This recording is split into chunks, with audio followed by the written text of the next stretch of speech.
Why, hello there, Knife's Tale here. So is the dog. Hoping you, I think he was hoping you're well, and the video finds you well. I can't honestly say that for him. I would not be surprised if he was saying very unpleasant things. He's a little jerk dog, but I'm wishing that this video finds you well. Today we're looking at a summary of a knife I've done a full review on. The full review will be linked down in the description should you care to see specs and more in-depth talking about this thing. This is the Sharp by Design Mini Chicane. And just a quick, what are we actually looking at? 3 3/8 blade length, 7 3/4 air wall.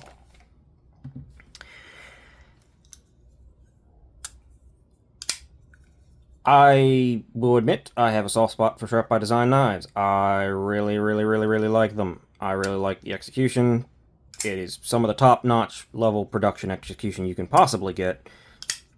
I also happen to share a name with the designer and custom maker. This is a production knife, but as I said, it is heads and tails above most production knives. Honestly, these things are pretty crazy. I don't know how he does it, but he does it consistently with Riyadh. So, what are we looking at? We're looking at, I believe, M390 on this blade. This one wasn't S9. No, I think this one was M390. It doesn't say it anywhere, and in fact, other than his own personal logo right there, the blade is completely sterile and gorgeous and beautiful and wonderful, and yes, more of that, please. We also have a heavy, I guess, belt set in there, and I don't know if that's a hand set, but it's a horizontal one, and there's a swedge up here. You've got this sort of trailing point Persian-style blade, which I know is not everyone's cup of tea, but I honestly say give this one a try. The way it orients in your hand is it sort of sits like this, so it doesn't feel like it's trailing quite as much as you think. It's not like up here. Due to the way it's set up, it's pretty good, and weirdly enough, the tip is kind of accessible. I mean, it's not great, and it's still a trailing point knife, but it is what it is. Plunge grind is decent. Could have been a little bit better, but it's definitely giving you a lot of life. No problem there. And the stop pin is way up in here because of the flipper tab. You can definitely cut in choil, but I mean, you're going to have to go way up there. It is relatively thin, quite sharp. This one came like really sharp. I have to give it to them. This is nasty. It stayed that way too. It's quite good. There's jimping up here that is actually functional. Love to see that. It is a flipper only knife. As you can see, the blade almost disappears into the handle and has sort of Sharp by Design's. It's kind of like the angles and the way it all goes together. It kind of looks very Japanese inspired. Like it's modern and minimal, but it's also like interesting. I really like the flipper tabs, and the flipper tabs typically work well. You can sort of just push button them. You can do whatever you want. This is no exception, and it's nice and chamfered and nice and softened. As with all Sharp by Designs, it runs on the detent nub, which you can see right there is not a detent ball, it is a nub. And that is something that Sharp by Design does, and he came up with, and it makes for extremely consistent and extremely nice flipping action. It is snappy. Pretty much all of them feel mostly the same. Make the same sounds. Yeah. It's just satisfying. It's different, and it's interesting, and it's satisfying. As you can see, there's a little extra oil in the pivot. It keeps leaking out there. Go-away. It is on bearings, and like most Sharp by Designs, it is sort of a light shake shut. I think that's pretty intentional, honestly. Most of his knives feel that way. There's only one that I have the actual drop is different, but either way, no matter how you do it or look at it, it always feels premium. It's always really good. It's always really smooth. It's always really nice. This one might actually be able to Might be able to get that a little bit more drop shotty even with, well, I don't think it needs more oil, but it does feel like it might be a little bit dry in there. This one has actually not been out a whole lot recently. So, titanium scales, 6-gun pivot, or 6-chamber pivot. He does that on a lot of his knives. This particular one is, of course, black with this beautiful inlay of silver twill carbon fiber that actually sticks out to the end. I like that little detail. And in true Sharp by Design and Re-Out fashion, like the best possible inlays imaginable. Yeah, this is spectacular. It is all of the knives that he has. Like I said, I don't know what kind of designs or what kind of information he provides to Re-Out for specs and like full CAD files or something like that. I don't know, but the level of detail must be insane because, yeah, there's just something. I mean, Re-Out's good all the time, but, well, most of the time, but there is just something about the fit and finish and the preciseness and the consistency and the quality that he manages to get out of Re-Out that is uniquely above most other, pretty much anybody else, honestly. And that's always very appreciated from me.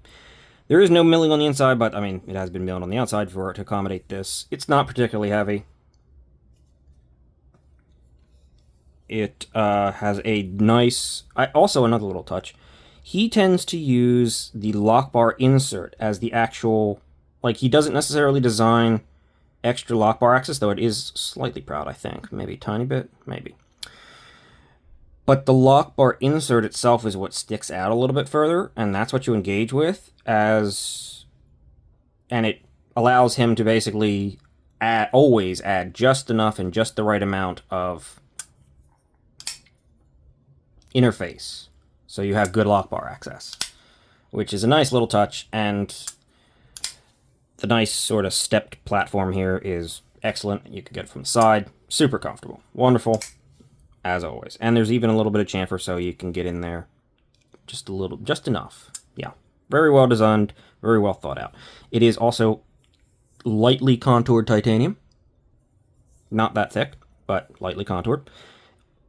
Almost all of Sharp by Design knives are this clamshell construction, just on some extent, some level. The frame comes together to meet itself, which is a nice added detail and a little extra added complexity. No complaints there. It's not a deep carry clip, but it does get pretty darn deep, honestly. Also, it's not that hard to get out of the pocket despite having a rather small, narrow area to interact with. The only weakness that I think Sharp by Design knives have tends to be their clip.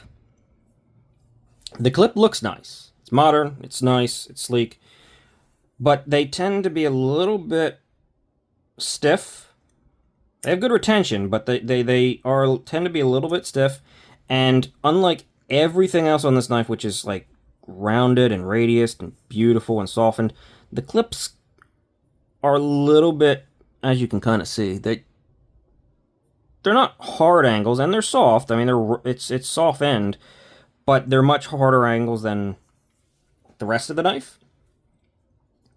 So yeah, I know for some models you definitely notice the clip. This one's actually pretty freaking amazing. This one, the clip almost disappears. It is super ergonomic and comfortable. I love the feel of this knife. Centered, no play, which is another pretty consistent thing for Sharp by Design, and you're going to notice it because you get the clamshell seam. So, but yeah, I do kind of wish the clips would maybe updated, maybe just rounded like the rest of the knife. But other than that, I mean, Sharp by Design, they're pretty darn perfect. They really are, and I love them. I mean, I have every release he's done since the Mini Tempest. I have the Tempest, the Derecho, the Chicane, the full-size Evo Typhoon. I actually have two Tempests. I have two Mini Evos. I I have the Apex. That's the one that the clip is a little bit funky on, but I'm doing something. I'm working on that. I haven't done a review on that one because I'm currently working on figuring out something for that. But, and I don't want to put it on before it's the, you know, the finished product. But, yeah, and I'd love to be able to get some of his customs, but yeah, I'm poor, so I don't have the money. I mean, I'm into knives, and this is a mistake as it is. I don't have the ability to go grabbing customs that are also hard to get in general. Hopefully someday. I mean, I have a lot of knives, and I have a lot more expensive knives that than most people, and most people probably think I'm crazy. I should not have bought them. I did, because knives are like my hobby, and they bring me a strange sort of enjoyment. I don't know why I get it out of them, but I do. And, well, I don't get that out of too many things, so I am willing to just go the extra realm and above and probably undercut myself and hurt myself a little bit more than the knives, but I do it because I like it and I enjoy them and I'm enthusiastic about it. And this is a fantastic knife.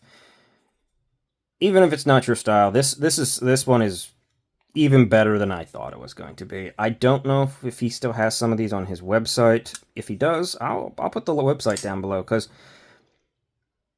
I don't think this one was as popular a model, but honestly, it should be. And yes, these are expensive. They are expensive knives. They're usually right around the $400 mark, plus or minus, depending. And yeah, that's expensive, but it is a very small batch OEM knife by Riot, and honestly, it's beaten the crap out of most of the competitors coming out at the same tier or from Riot, because just the quality is 100% there. There's only a handful that really can compete in just consistent perfect execution. So yeah, I'm done raving about Sharp by Design. I always do. I always like them. And hopefully one of these days you'll see a custom on here. That'd be cool. Summary over. I'm out. Thanks for watching. Like and subscribe. The usual. Have a great day. See ya.